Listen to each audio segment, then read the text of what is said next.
my name is Jamie. I'm the PTNS coordinator here at Alliance Urology, where I manage the PTNS program for our overactive bladder patients.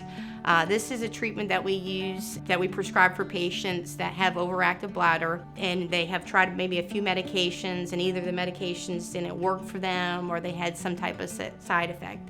So this is the next step in line, as it's the least invasive of the third-line therapies. Before we begin the in-service, let's go over the function of the stimulator.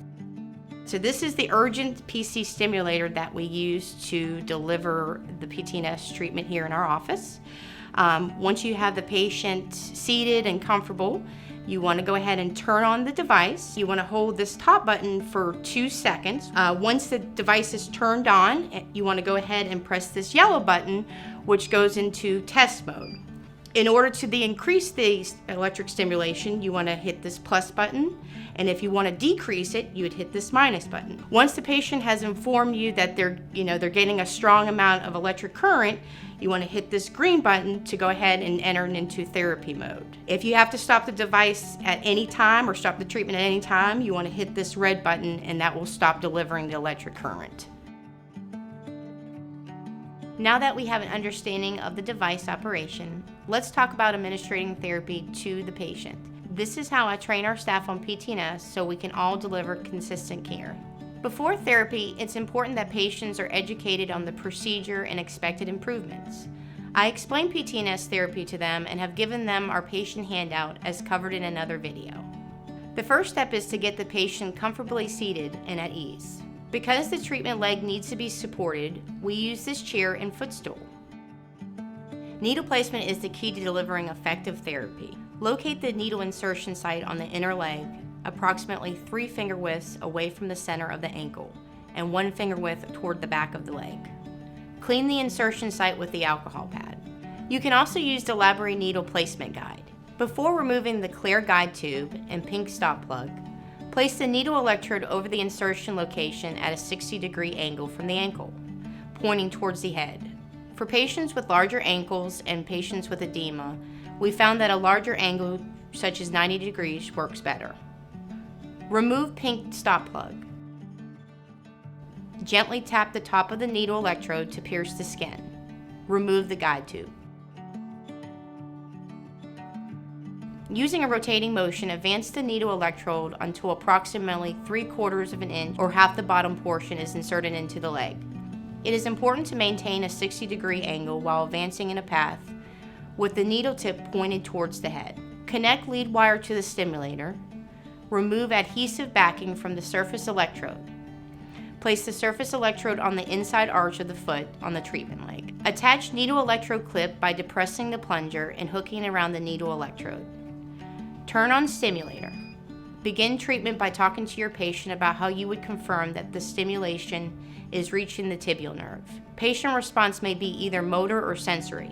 For some patients, it may be both. Ask your patient to let you know if they start to feel a sensation or tickle in their leg or foot. Patients should not be given leading comments as to where the sensation is felt, especially the first time. Instead, ask them if they feel a sensation and where it is. Sensations vary, and it could be in the heel area, bottom of the foot, toes, up the leg, but not only at the injection site. If the sensation is localized to the immediate area around the insertion site, the needle electrode may need to be inserted further. At this point, I transition to the test mode by holding down the yellow test button for 2 seconds and adjust the current button to see when the patient feels a response. Identify treatment level by using the plus button on the current adjustment button. Slowly increase the setting while observing the patient's foot for a response. Ask the patient to state any sensations they may be feeling. Confirm the patient's response. Motor response is usually a toe flex, toe fan, or toe twitch. Sensory response is generally described as a mild pulsing sensation which travels away from the insertion site toward the heel, arch, toes, or up the leg. If the patient is uncomfortable, reduce current setting. Reposition needle electrode or try the other leg. About half of the bottom portion of the electrode should be inserted into the leg. If there's neither a motor nor sensory response, adjust the needle electrode. If there's still no response, discard the needle electrode and try the other ankle. Note that an individual patient's response may vary from treatment to treatment based on the needle electrode depth and location. If the patient feels any discomfort or they lose stimulation sensation, adjust the UPC stimulation during the therapy without restarting the procedure. Once appropriate therapy level is identified, press and hold the green therapy button for 2 seconds.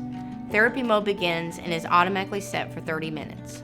The treatment level may be increased or decreased at any time. However, if you turn off the stimulator once it's in therapy mode, you will need a new lead set. When the treatment is complete, the stimulator will display the word "end" and emit a series of 3 beeps. Turn off stimulator and remove the needle electrode and other components. Discard as appropriate. Remember that the patient's treatment level will vary based on depth and treatment, so patients shouldn't think that they're receiving less effective treatment if their number is 4 one time and 9 the next, and so on. Give the patient your bladder diary to chart their voiding before their next therapy for use in benchmarking their improvement.